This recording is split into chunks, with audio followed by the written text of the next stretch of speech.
Hare Krishna. Among devotees who are kindly watching, many are probably aware that today, 3rd of January 2022, is my birthday. I mean, 65 years ago. Not exactly the same bag of stool popped out of my mother's womb, but it's been a continuum of bodies since then. And here I am in a 65-year-old body constituted of blood, bones, stool, urine, mucus, air, organs, etc., all in a bag of skin with hair on it. That's the reality of the body. It's good to know that we're not the body. I got some new clothes today, my birthday present.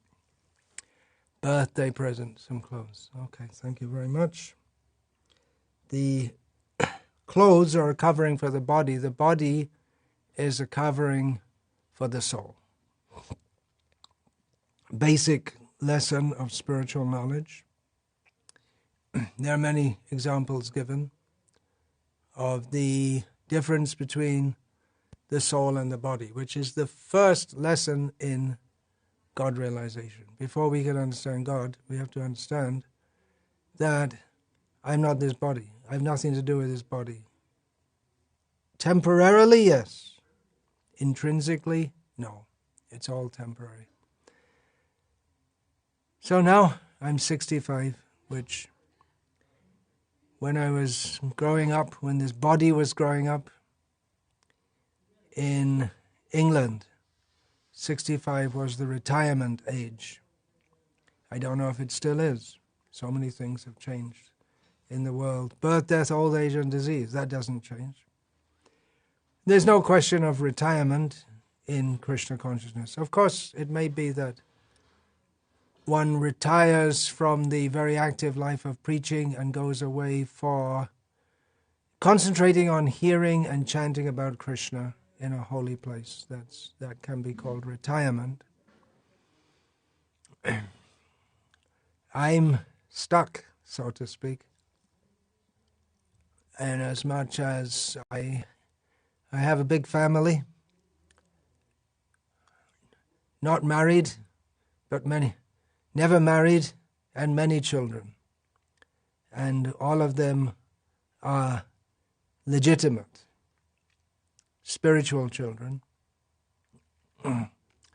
Devotees around the world my disciples will observe this day.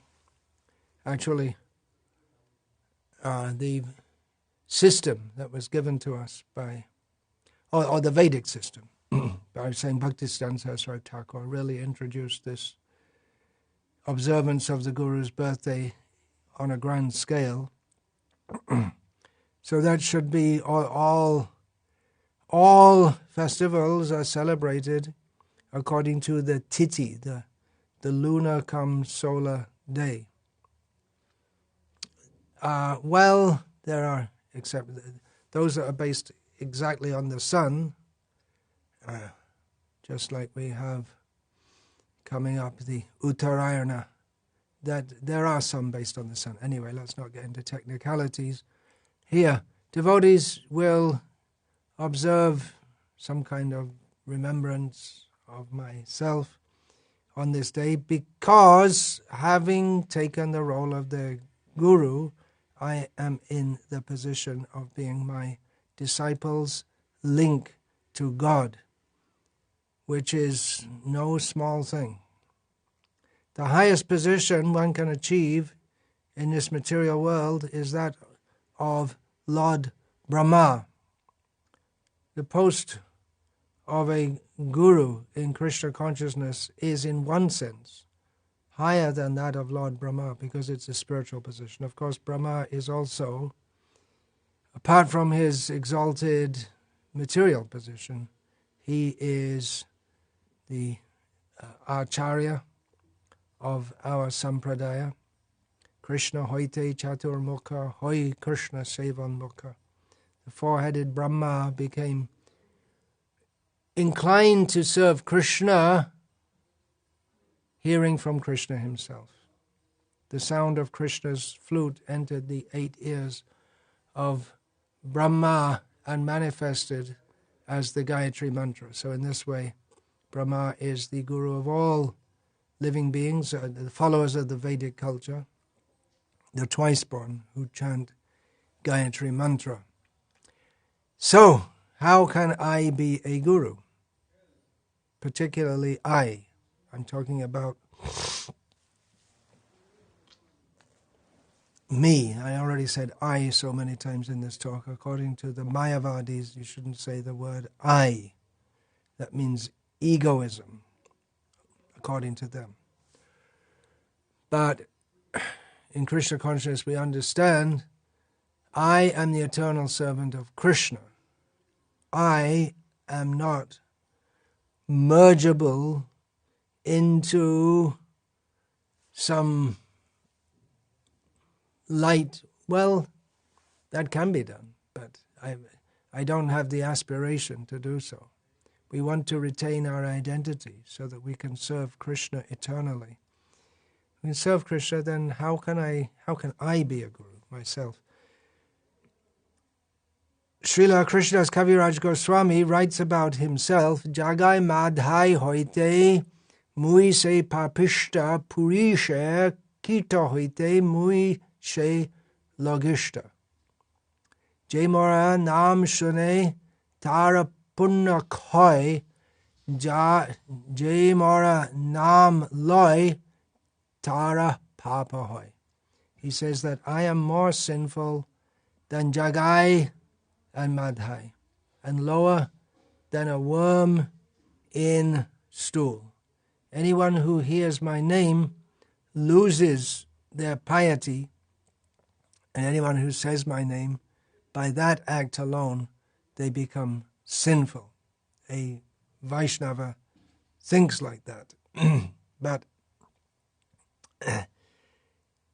it may be that even Krishnadas Kaviraj Goswami would be surprised at the kind of people that his descendant, spiritual descendant, our most merciful spiritual master, His Divine Grace Srila Prabhupada, the kind of people that Srila Prabhupada brought into Krishna consciousness. It's doubtful. I don't know. I mean, of course, the great acharyas, they are Trikala Darshi. As much as Krishna desires, they can see past, present, and future. But it's for the average person.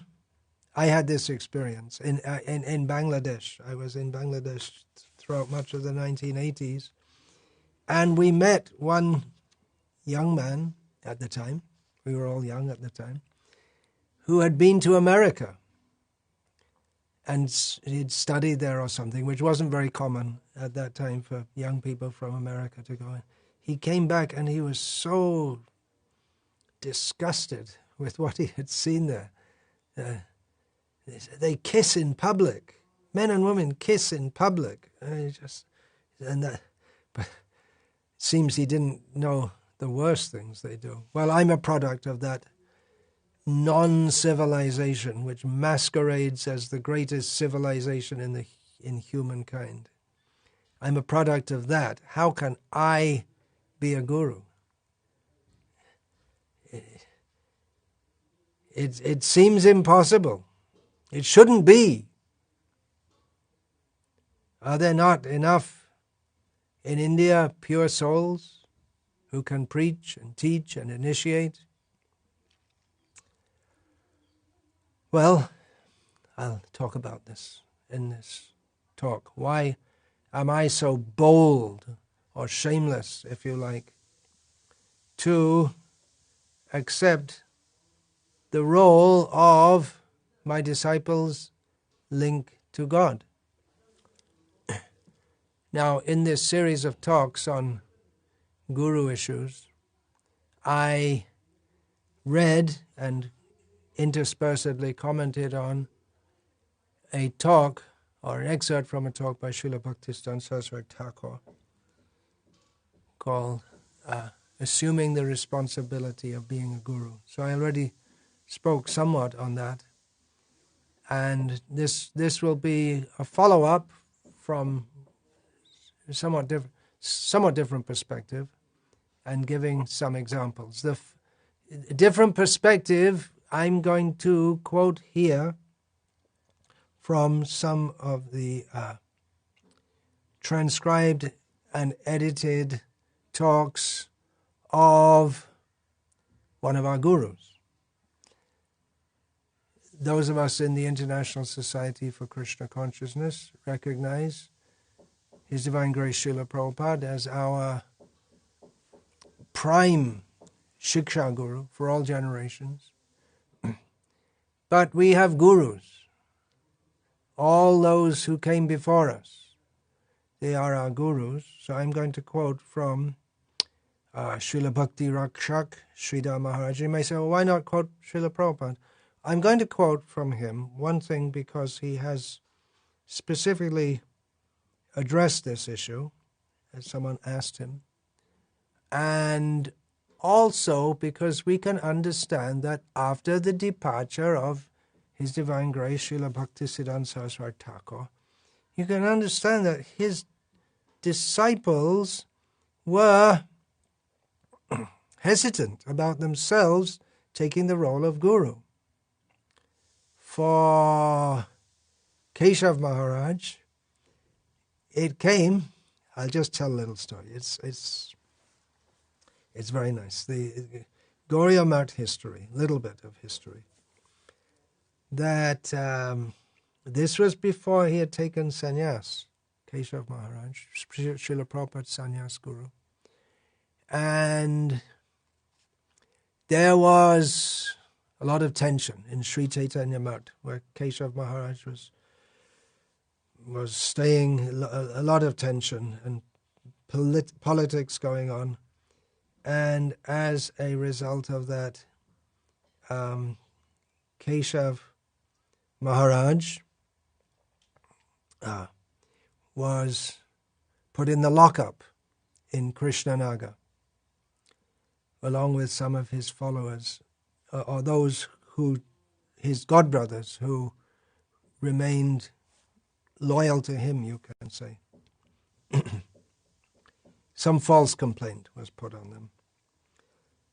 So, one of the godbrothers was Naraharida, the mother of the Sri Chaitanya Math, male, but he cared for everyone so nicely. He was known as the mother of Sri Chaitanya Math. He was the temple commander, or he oversaw the activities going on day to day, everything that needs to be done. One who wasn't locked up was a devotee he was a young boy. He was about 16 years old at the time. He later became Vaman Maharaj. He was a young boy. And from the very beginning, he'd been, from his childhood, he'd been very attached to Keshav Maharaj. So he came to the lockup, and the thing is, they had a rule that they would only take food cooked by initiated devotees. Initiated means what we in ISKCON call second initiation, or mantra initiation, Gayatri initiation. Now, Vaman Maharaj had received first initiation from Bhaktisiddhanta Saraswati Thakur, but he hadn't received Diksha, or what we call Brahminical initiation. So he came, and the devotees in the lockup were thinking, hey, we're going to just have to fast here. We can't eat. How can we get food? So from inside the lockup, Narahari, practical, very practical, he said to Keshav Maharaj, you give him initiation. Tell him the mantras, then he can cook for us. So the first initiation he gave was from inside the lockup. And then Vaman Maharaj, as a boy, he brought cooked food. He cooked, he offered to Krishna and brought it to them. So that's just a little story. Anyway, some have guruship forced upon them.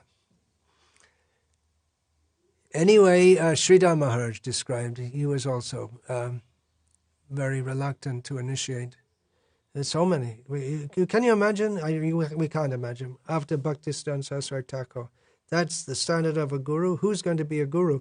Well, we have the same, or had the same dilemma after the departure of His Divine Grace, A.C. Bhaktivedanta Swami Prabhupada. It might be said that some were too eager to take on the role of guru. But up to the present time, even though Srila Prabhupada, he wanted his disciples to be gurus, initiating, but many are reluctant to do so, thinking, who am I? So this was also felt by Sridhar Maharaj, and he described how, nevertheless, he came to initiate. What had happened, a devotee asked him that, well, he put the proposition to him, that some people think that one must be a devotee of the highest order who has descended in this world to act on the second class platform in order to initiate disciples. They do not accept any gradation of gurus. Only someone who's on the highest level, which is stated in Shastra in some places, in the Acharya's writings. But of course other things are stated also. So the devotee continued, according to them, one must seek out and take initiation. One must seek out and take initiation only from the highest kind of guru. And Sridhar Maharaj said, I'm going to paraphrase here, that I also thought like that at first, because you can imagine, after Bhaktisiddhanta Saraswati Thakur passed away, and then there was one guru appointed for all the mission, but that unfortunately turned into a disaster. And you can imagine, people must have approached Sridhar Maharaj, very respected. But he thought, no. Only someone who's on the topmost level. Of course, later it became apparent that Sridhar Maharaj himself is on the topmost level, but he's explaining. I thought like that, but my understanding underwent some transformation, he said, and my conception changed. And he described how his transformation and his conception changed through 3 events. And he described that he thought of the story of Krishna's headache. The Supreme Personality of Godhead is all blissful. He doesn't have headaches. And he has a headache. In Dwarka he had a headache. How can the Supreme Lord all blissful have a headache? That's a question for another day. Okay, so the Supreme Lord has a headache. Narad comes to see. And naturally, when you meet someone, you say, how are you?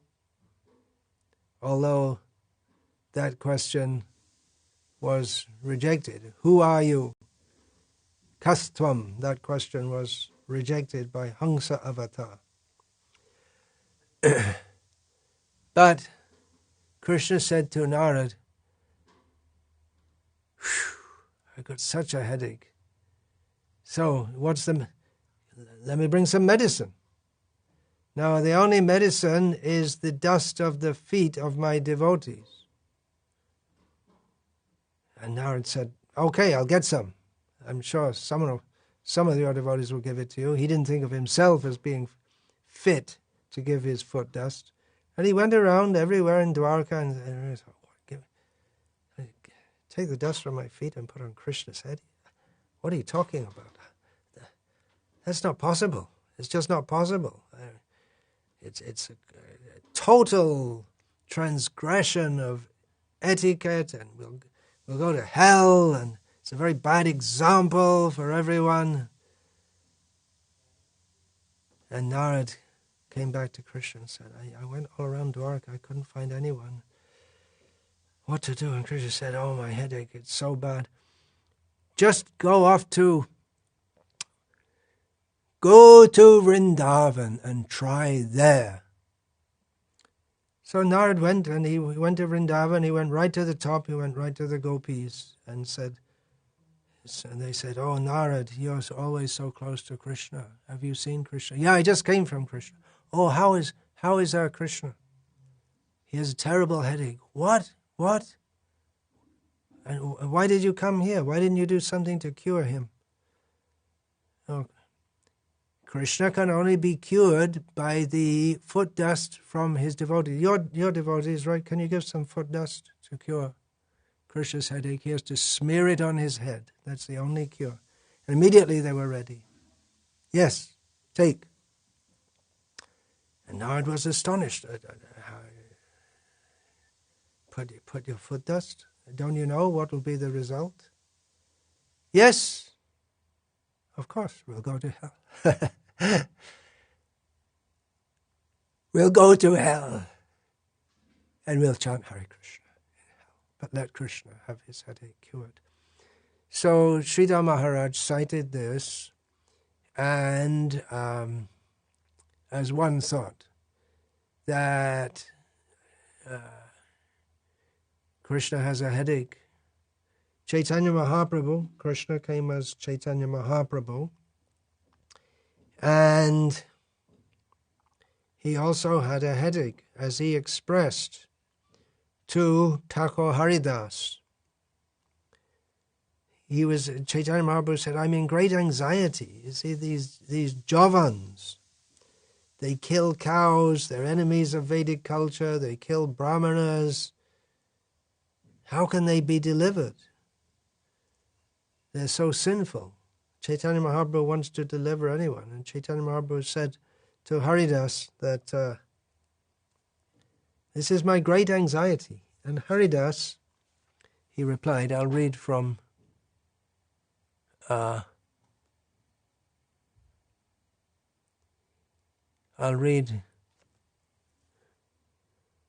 Srila Prabhupada's translation, from Chaitanya Charitamrita. Haridas Thakur replied, my dear Lord, do not be in anxiety, do not be unhappy to see the condition of the Javans, the Yavanas in material existence. Srila Prabhupada writes in his purport to this verse, these words, this is Antya-lila of Chaitanya Charitamrita, chapter 3, text 52. He says, these words of Haridas Thakur are just befitting a devotee who has dedicated his life and soul to the service of the Lord.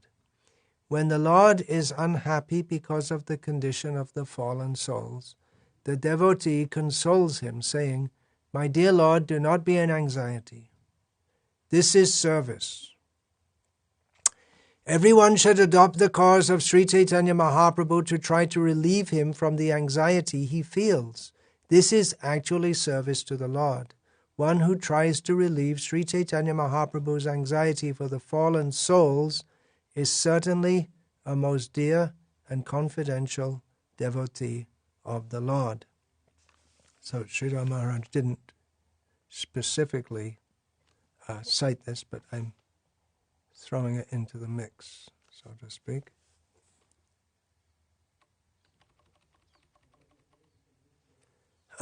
So Sridhar Maharaj described that this was one point, came in his mind, that we should be ready to take the risk to relieve Krishna's headache. Another was the thought. He remembered or considered Sri Chaitanya Mahaprabhu's order, Amar Agya Guru Hoya Taro Edesh. On my order become Guru and deliver the land. Which of course we heard so many times from our own Srila Prabhupada. So Sridhar Maharaj said we should think, I am fallible, but I am confident that what my Guru has given me is uncommon, vital, full of nectar. And he has asked me to give it to others. So he has ordered me, I should take the risk. I am his servant, and he will look after me. With this, taking this risk, the disciple takes the responsibility, knowing it's a risk, thinking, I may go to hell, but I have to carry out the order of my Guru Dev. I may die, but I must carry out the order of my commander. With this spirit, he has to take up this service. But he also has to see that his consciousness is maintained. Bhaktisiddhanta Saraswati Thakur, in this assuming the responsibility of being Guru, this talk that I spoke on, he also, of course, quoted this, Amar Agyai Guru Hoya Taro Edesh. By preaching, you deliver this land, be a Guru. He also said, if you do it guilelessly, that means without personal motivation. If we can do it without personal motivation, then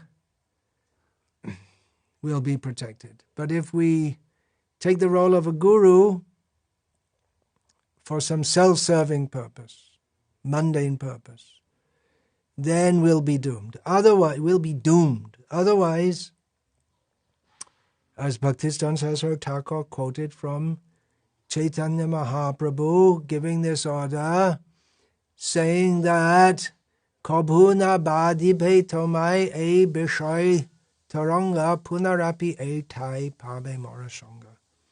If you take this order, you will not be overcome by the three modes or the waves of material nature. And again, you will meet me at this very place. So this spirit should be maintained, of being a helpless disciple. Bhaktivinoda Thakur also demonstrated this. Amito Vaishnav, E Buddhi Hoile, Amani na hobo Pratishtha Ashaya, Hridoy Dushibe, Hoibo Niroyagami. Bhaktivinoda Thakur says, if I think of myself as a Vaishnava, then I'll become puffed up and become a candidate for going to hell. And therefore he concludes this song by saying, Tai Shishya Tava Takiya Sarvada Naloibo Pujaka. Therefore I will always remain your disciple, speaking to his Guru, and never accept any worship from others. But of course, Bhaktivinoda Thakur did give initiation. So what does that mean? Is he a hypocrite? No. A Guru is a Guru because he's disciple. He's a disciple. My link, and I'm saying my, but I'm speaking, I presume, generically for all my God brothers who have accepted this service, and it's an ongoing, eternal principle of Guru Parampara. The disciple always feels my link with my Guru, that is my identity.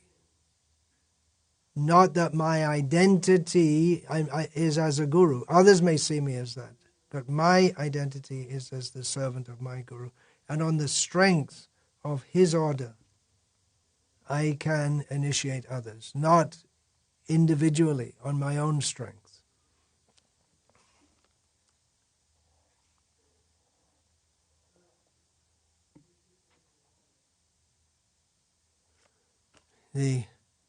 I must take the risk. There's such a good thing my Guru has given me, and he wants me to distribute it. Let me distribute it in order to save them.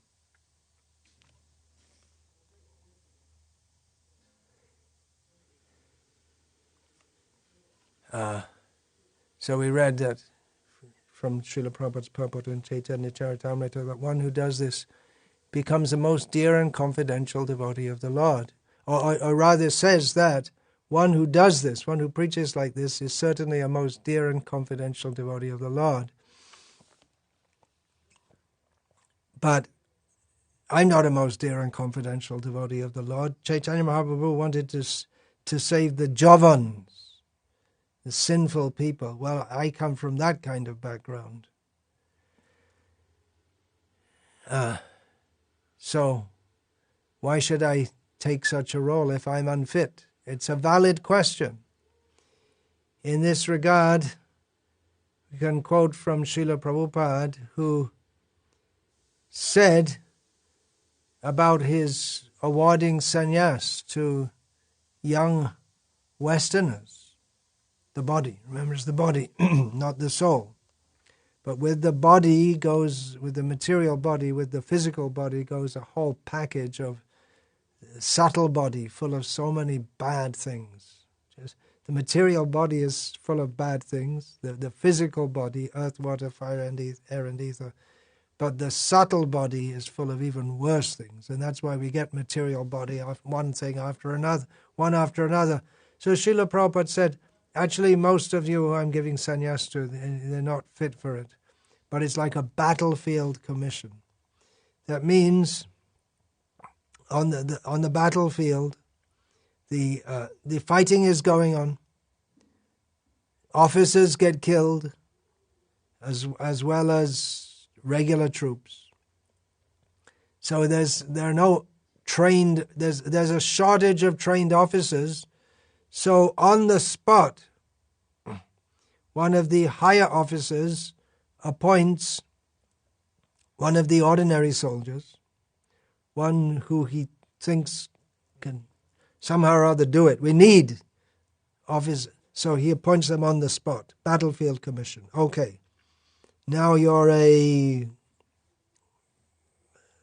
sergeant or something. That's the first step up. Because you need officers to the general overseeing the whole battle.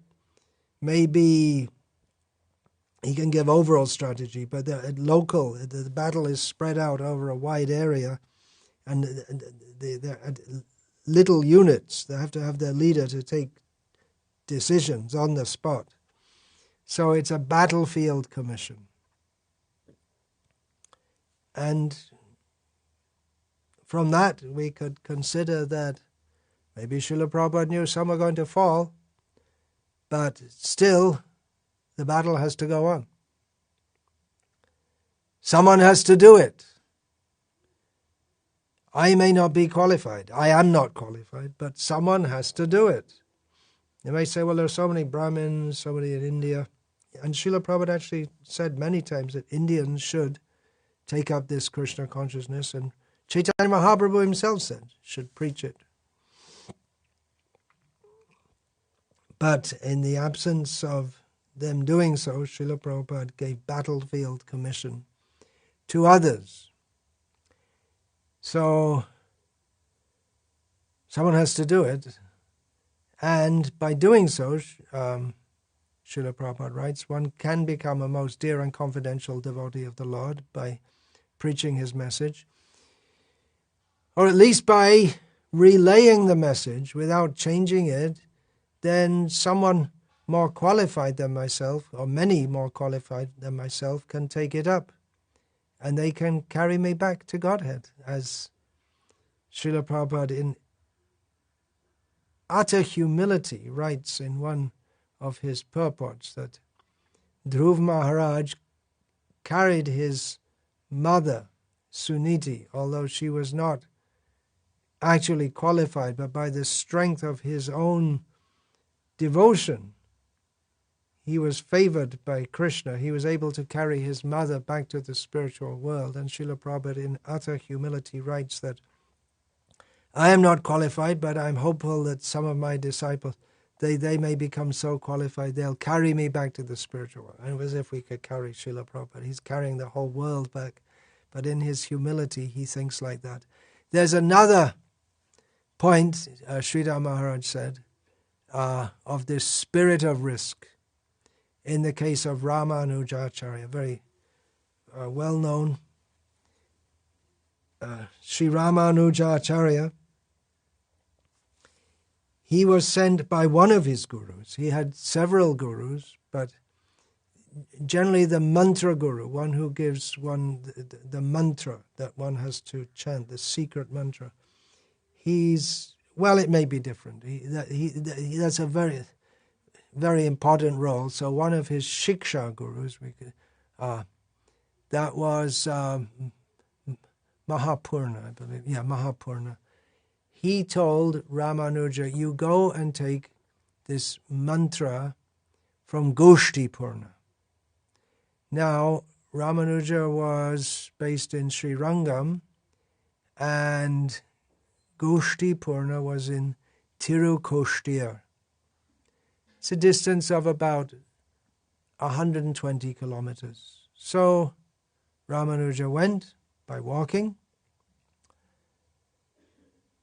He was refused. He asked for the mantra, was refused. He came back. After some time, he went again and was refused. So it's a round trip of about 240 kilometers walking each time. And this happened 17 times. He was refused. And where could you get a more qualified disciple than Ramanuja? But he refused, and ultimately Ramanuja,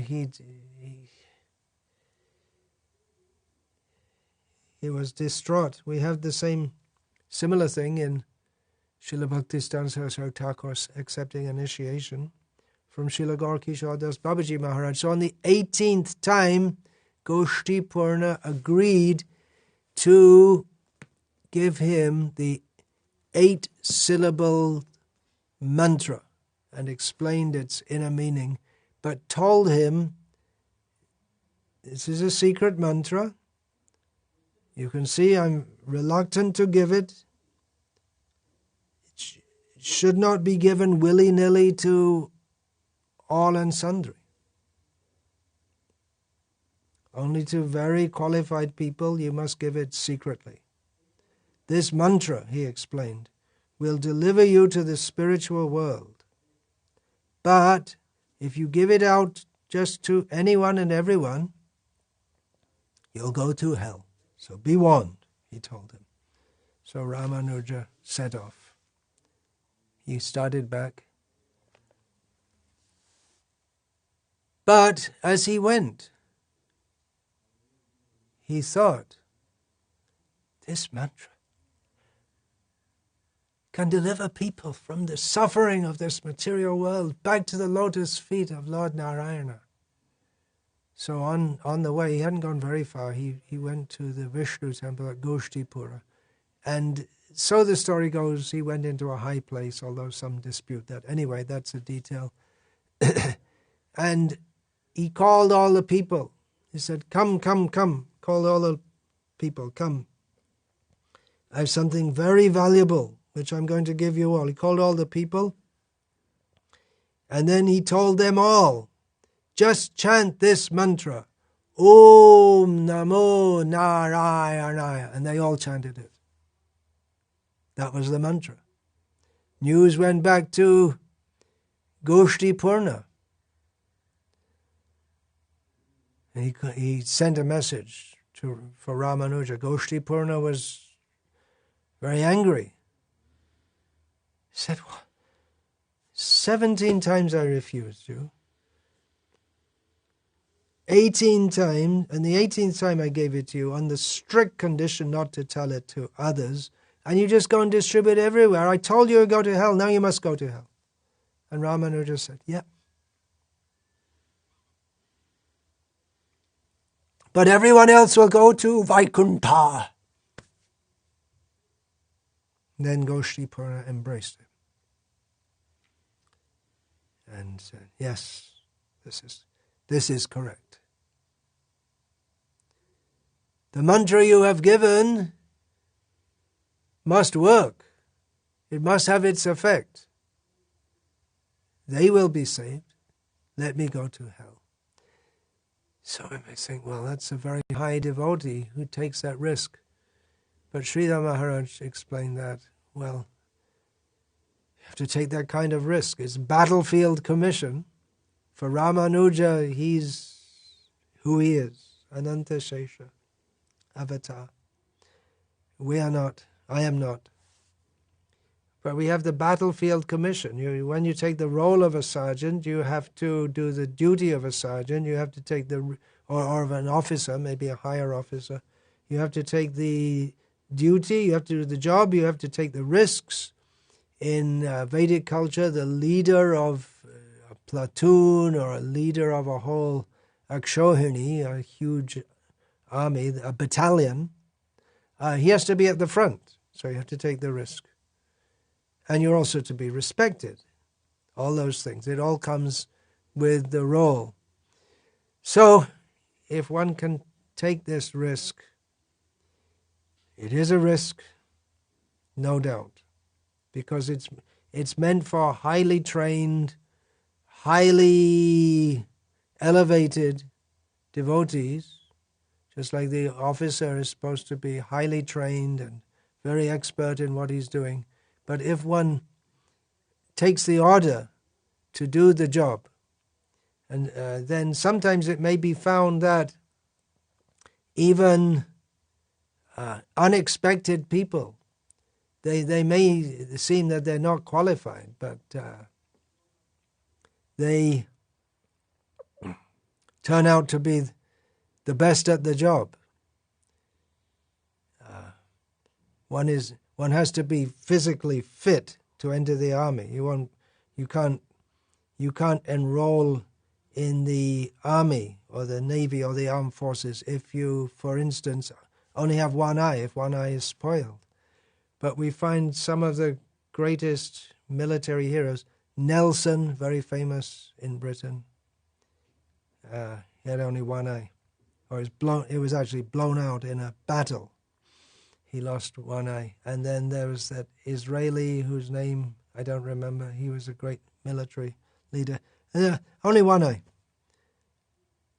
But they were great. They can't be great military leaders, but they were. So you never know. Someone unexpectedly may come up. Our own Srila Prabhupada unexpectedly came up. It wasn't thought that he could spread Krishna consciousness all over the world. It wasn't thought that anyone could after Bhaktisiddhanta Saraswati Thakur left. It had been tried and not worked, and even Bon Maharaj went to America in the, late 1940s, was it? And he also, he couldn't make any headway. He was during the,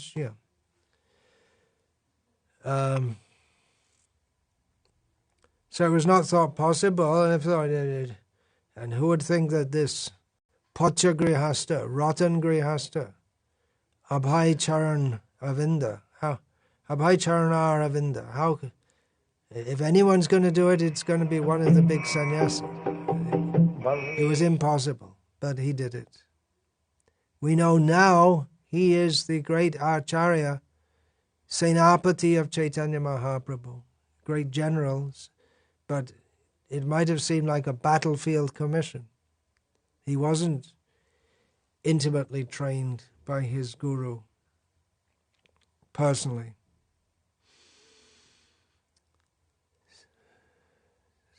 Risk, yes, but we have good protectors also, but we have to take their shelter.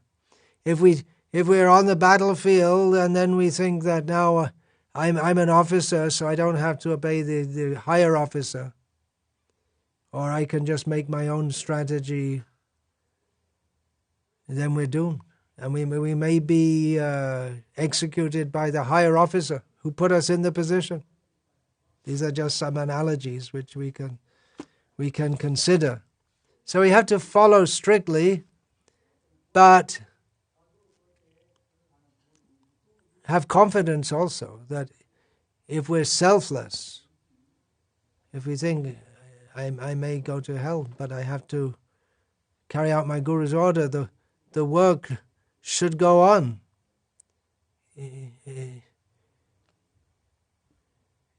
Are our gurus, are they dead? If they're dead, then what are we preaching? We're preaching the soul is eternal. The link between the guru and the disciple is eternal. So the potency is there if we follow the order. I must follow my guru's order. This, again, in the assuming the responsibility of being guru, Bhaktisiddhanta Saraswati Thakur has expressed.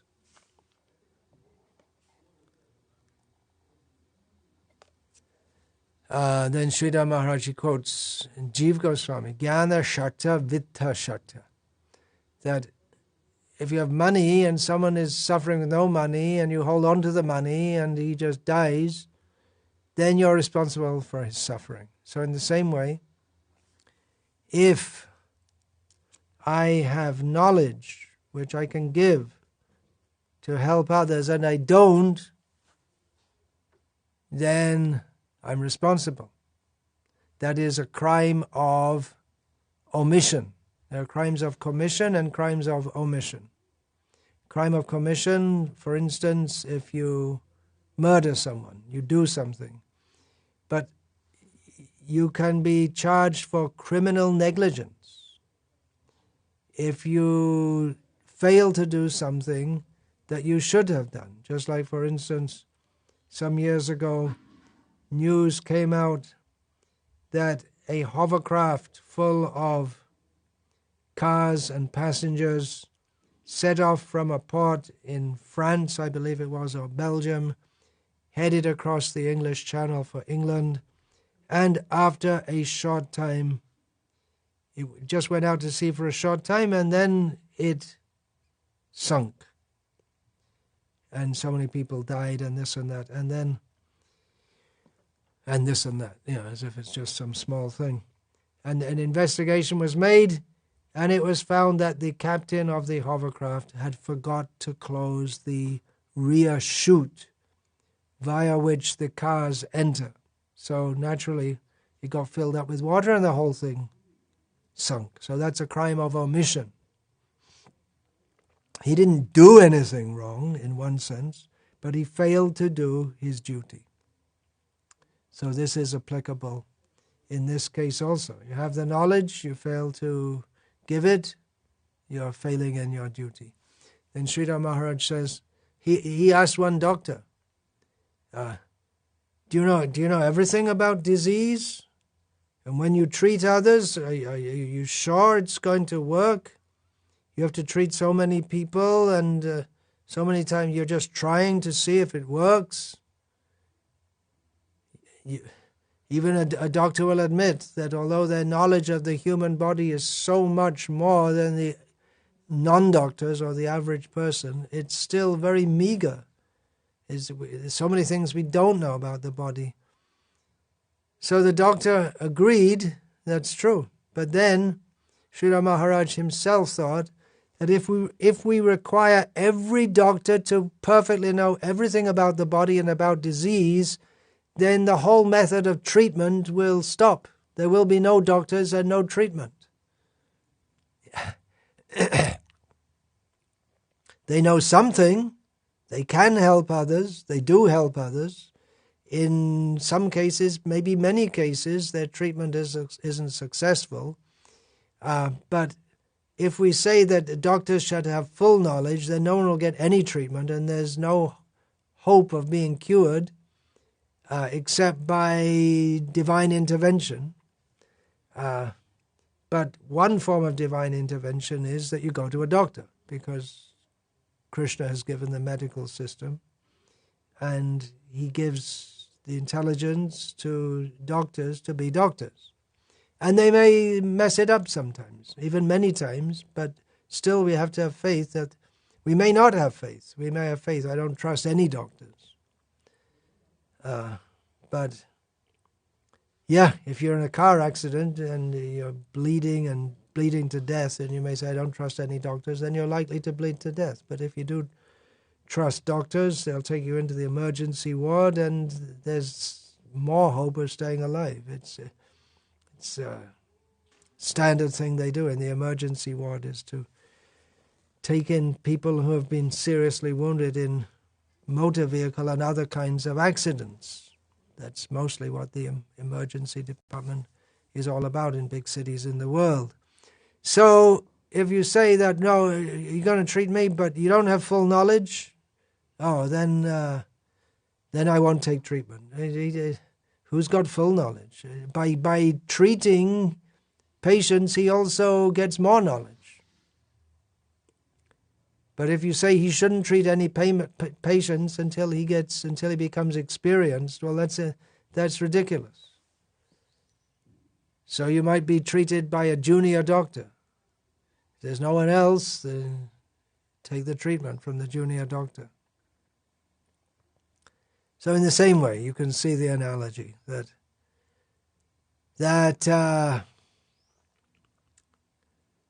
we may not be fully qualified, but we have some, not we may not be fully qualified, we're not fully qualified, but we have some knowledge. We know it helps because it helps in our life. We wouldn't be doing it. We wouldn't be practicing Krishna consciousness if it wasn't helping us. And we know that it can help others, so we should try to help others. If you take up the work of an acharya, some will blame you. You're not fit. But if you don't take it up, you're also blameworthy because you are fit to some extent. And someone should do it. And that is the order of Chaitanya Mahaprabhu, which we receive in disciplic succession. Of course, if there's a junior doctor and there's a senior doctor also present, then he should defer to the senior doctor. That is the etiquette, and that just makes sense. But it may be the senior doctor is so busy that he gives you, you treat others also. If you have any particular questions, come to me. And so again, we get the idea of battlefield commission.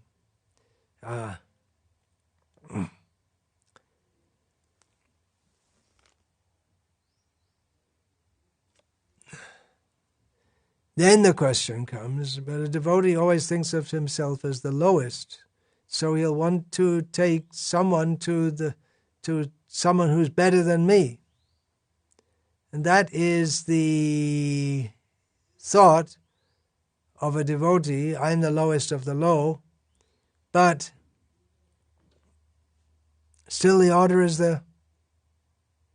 I am the lowest of the low, but I've come in contact by the mercy of my Guru with the highest of the high. And he has mercifully given it to me, who am the lowest of the low, and told me to share that with others. So can I not share it with others who are not the lowest of the low, but who need this knowledge? If you don't do so, if you don't take this knowledge, then why do you think I gave it to you? Do you think I gave it to you just to pack up and keep as your own property? This is the property of Krishna. This knowledge of Krishna and how to practice. And Krishna comes to this world to share it with others. He doesn't keep it packed up and let everyone go to hell. And he gives the order. Amar Agyai Guru Hayataro Edesh. So what are we doing if we just take it and we don't share it?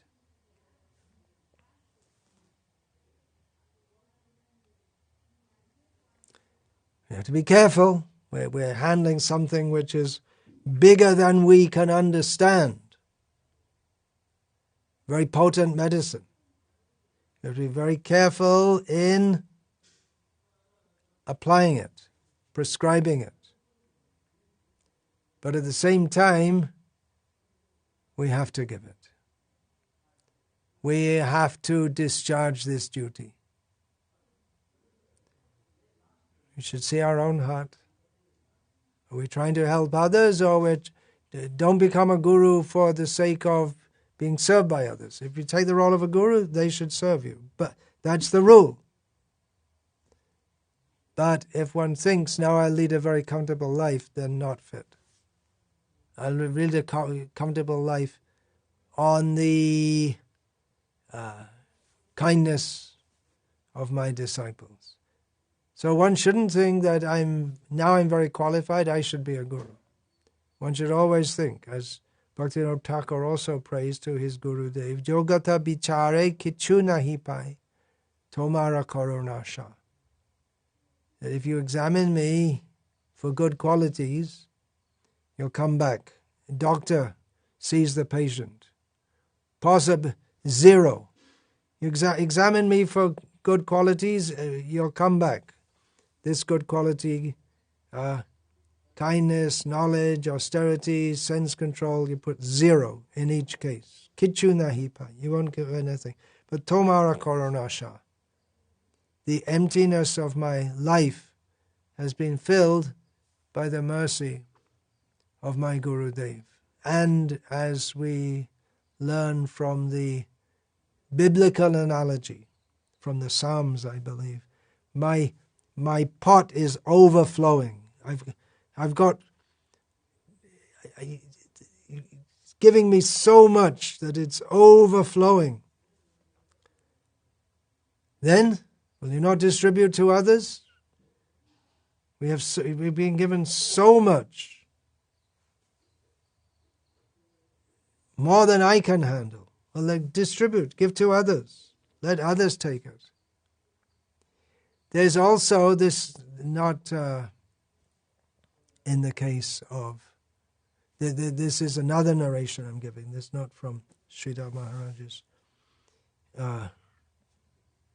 thoughts that he shared at that time. One of the famous ancient rishis of India, famous means nowadays who knows him, because who's famous in India today? Cricket stars, film stars, politicians. But anyway, for those who are actually following seriously the Vedic culture, they know the name of Apastambha. Apa means water. Bhumir apanalo in Bhagavad Gita. Stamba means stopped, fixed. So he got this name. How was that? He was walking in the forest.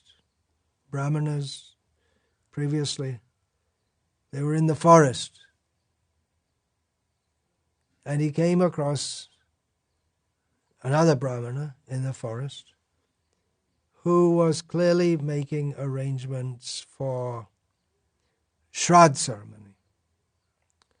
A ceremony in which you call Brahmanas, and one of the things you do is you call essential in the Shraddh ceremony, which is a ceremony for the benefit of your departed father and others, ancestors.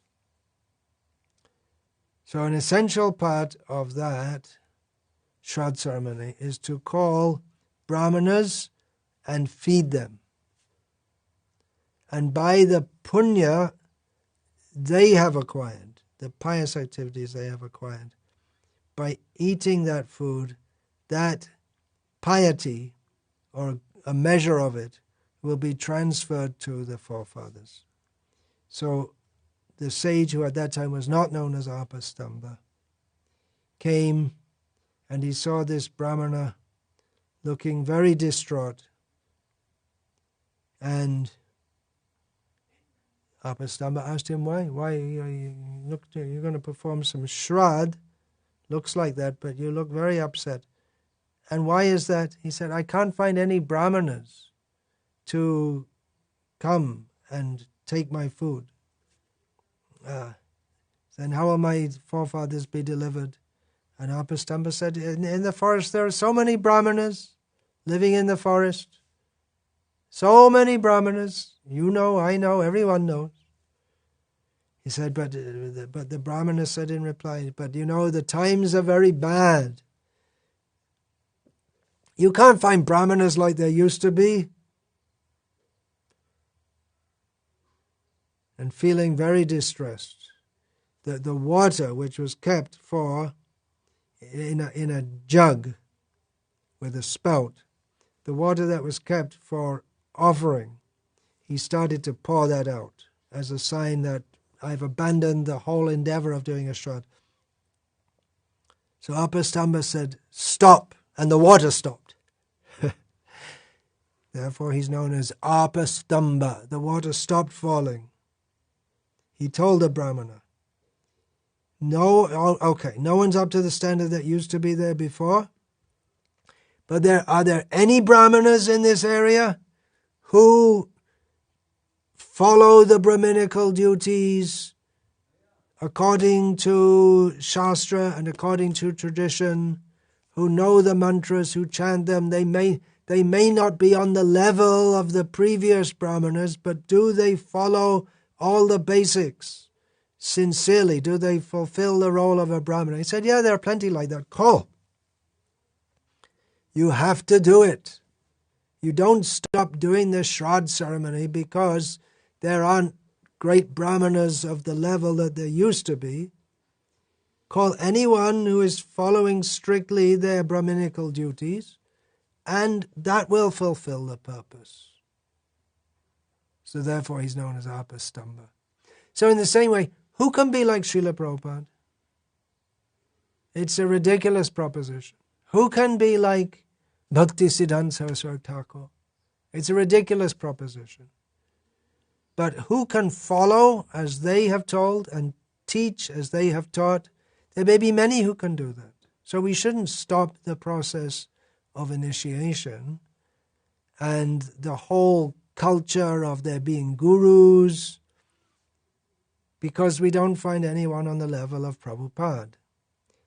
Now, problems have been there in ISKCON, as we well know, in the matter of guruship. And this series of talks on guru issues, I'm on, I think it's the 12th talk or something, and I still didn't really get down to the nitty-gritty, juicy, nasty stuff about so many nasty things that have gone on and may even still be going on.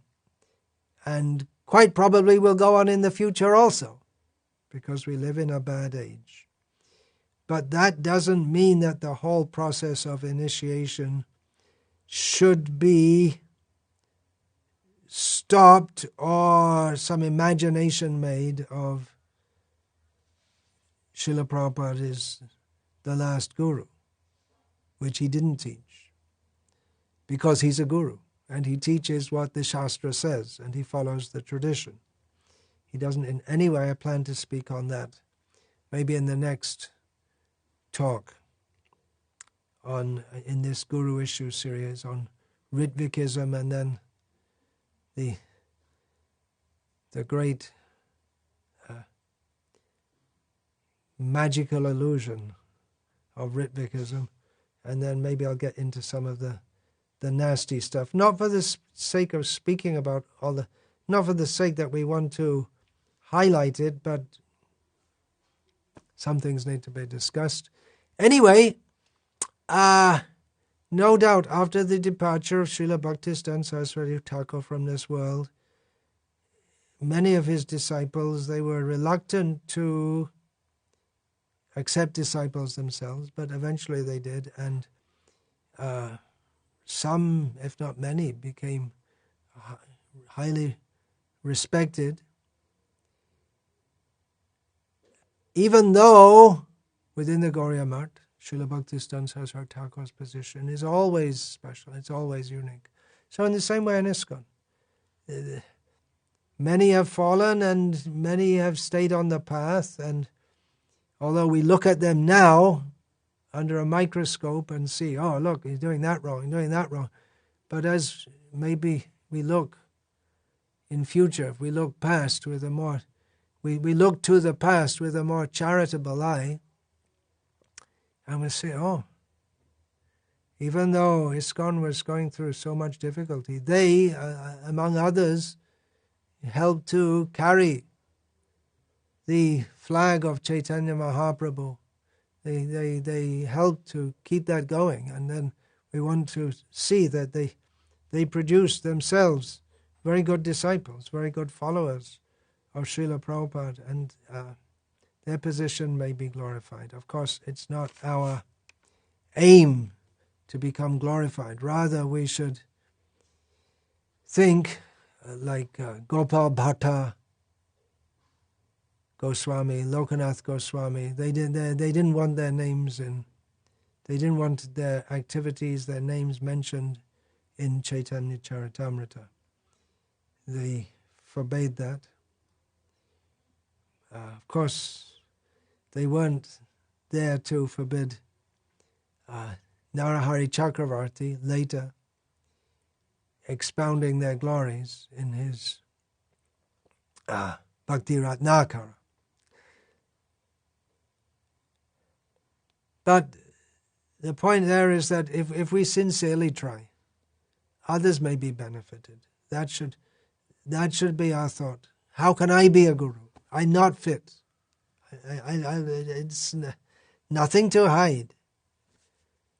But by the grace of Srila Prabhupada, he can, if Chaitanya Mahaprabhu through Srila Prabhupada can't make the lowest into devotees, if he can't uplift them, then what is Krishna consciousness anyway?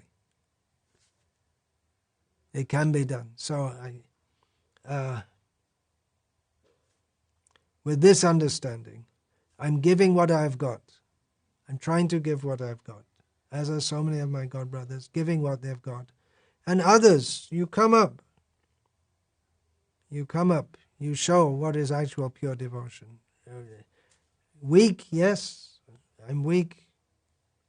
We're all weak before Maya. So you become strong by the blessings of the Acharyas and glorify the Sampradaya by your activities. As Srila Prabhupada said, practically from the beginning of his ministration in the West, that you have to be the next gurus. So that we're very much realizing at the present time as Srila Prabhupada's disciples. I don't think any of them are under 60 years old, and which means they're not going to be with us very long. So the next generation have to take the baton and continue with the relay race. But this relay race isn't round and round and round. That's material existence is round and round and round. But this relay race just keeps on going up and up and up to the spiritual, and passing the baton down.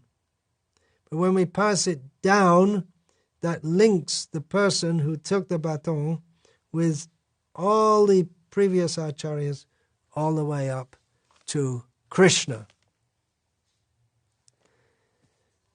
So, what is my position? Dino Hino, very fallen, but as we hear from Narottam Das, Dino Hino Joto Chilo Hariname Udharilo. Chaitanya Mahaprabhu has delivered all the very fallen by giving the gift of Harinam. We shouldn't remain fallen. If Krishna consciousness works, that's a rhetorical statement, we shouldn't remain fallen. We should come up. It's an emergency situation. Srila Prabhupada wrote, it's an emergency situation. Spiritual culture has been stopped all over the world. Therefore, those who are considered fallen, they are now being given the role of brahmanas to carry on the preaching. So, Guru, I've taken the role of Guru. Yes, I'm Guru. I can say, I am a Guru. I am a disciple. But to my disciples, yes, I am a Guru. By the mercy of my Guru. I'm a servant first, but by the mercy of my Guru, I am obliged to be a Guru. I have knowledge by which you can benefit. I can help others from what I've received, and I'm duty-bound to do so, and not to hide it, just like a doctor. The doctor, if there's an accident and someone is a doctor, he may not even have fully qualified. He may be still studying at medical school.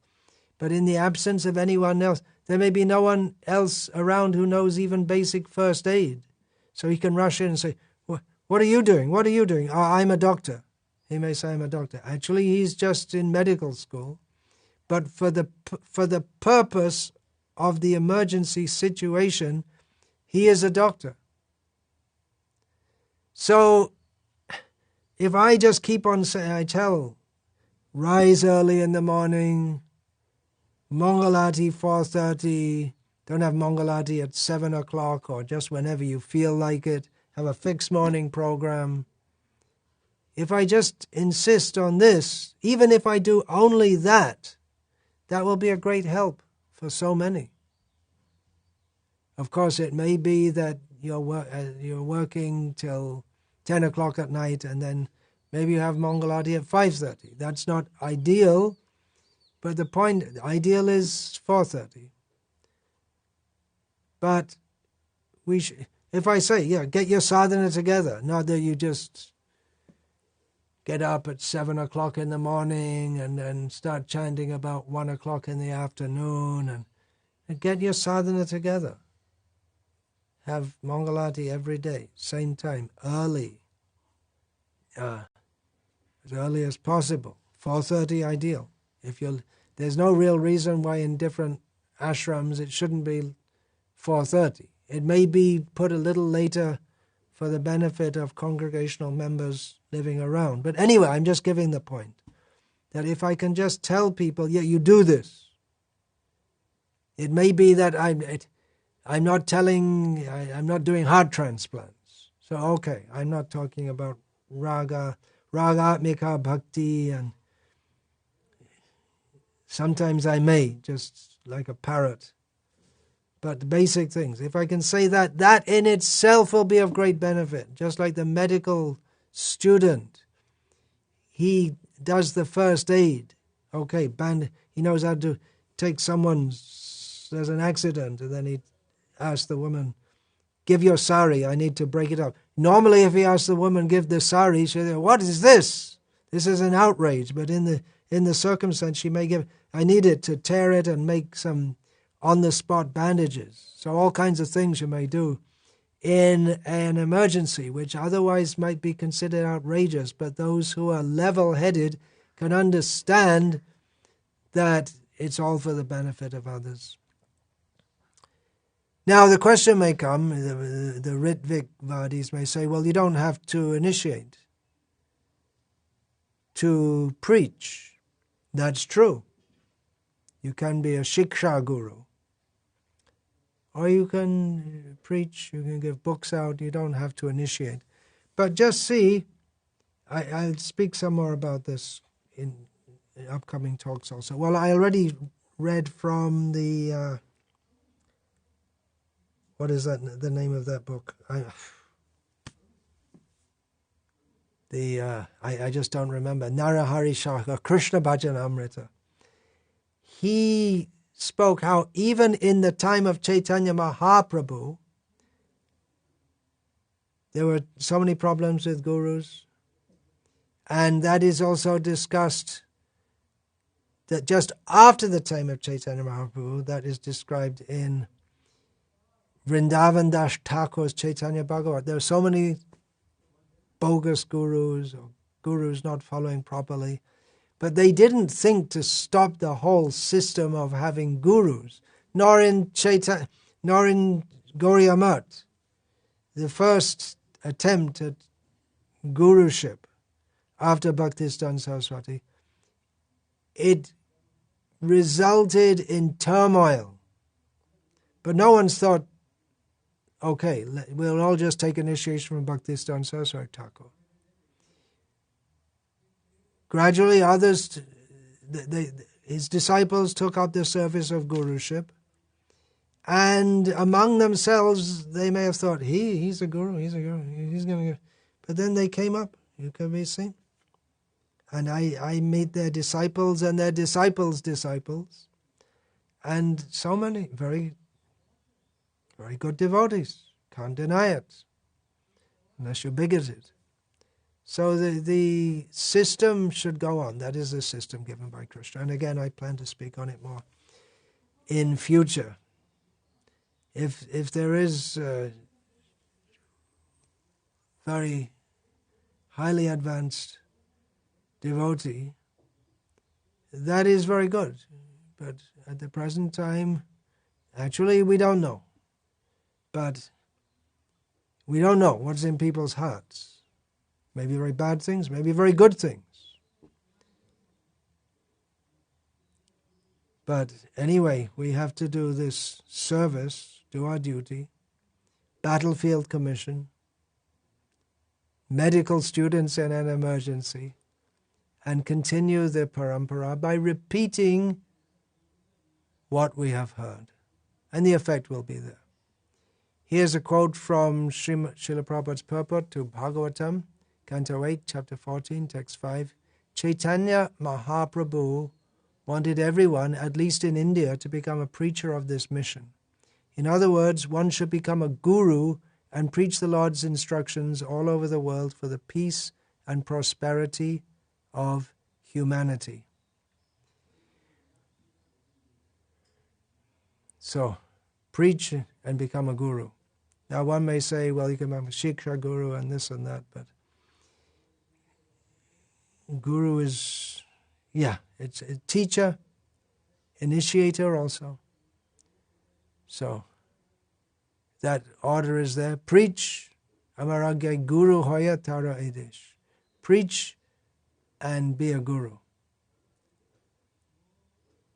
So on that basis,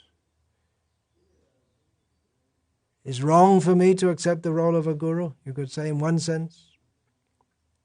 But on the other hand, I must do. It's wrong for an inexperienced private to accept the role of a sergeant, and what to speak of a corporal, and then you go up, major, colonel, and all this kind of thing. It's wrong for him to do so. But in the absence of anyone else, the troops are scattered. The troops are scattering, and one of them, or several of them, in the midst of the troop, they say, "Come, men, stand, armed with yoga, fight." Come on, don't just scatter here and there and fall away here and there. So some might take leadership, and then they're leaders. You may say, well, they didn't get trained, they didn't. All right, you have to learn on the job. It may be a school of hard knocks, but it has to be done. And no doubt, some will appreciate, some will not appreciate what I'm saying. There'll be so many nasty things said also. What are your qualifications? You're not a super high doctor. You're not a super high guru. I've been trained by a super high guru. Didn't so many gurus fall down? Yeah, but that doesn't mean that everyone has to fall down. It's not a rule that everyone has to fall down. Please help me. Please help me. See, I don't fall down. Point it out if I'm being too intimate with the spirit souls in female bodies. Point it out.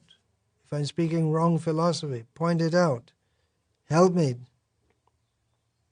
By Srila Prabhupada's grace and the grace of his faithful followers, I'm willing to take this service, and I'm willing to try to help others, and if they want, they can come.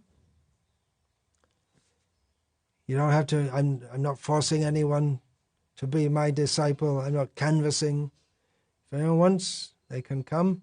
And I can say, if you come and be my disciple, or a disciple within the International Society for Krishna Consciousness, following those who are faithfully following Srila Prabhupada to the best of their ability, you will be benefited.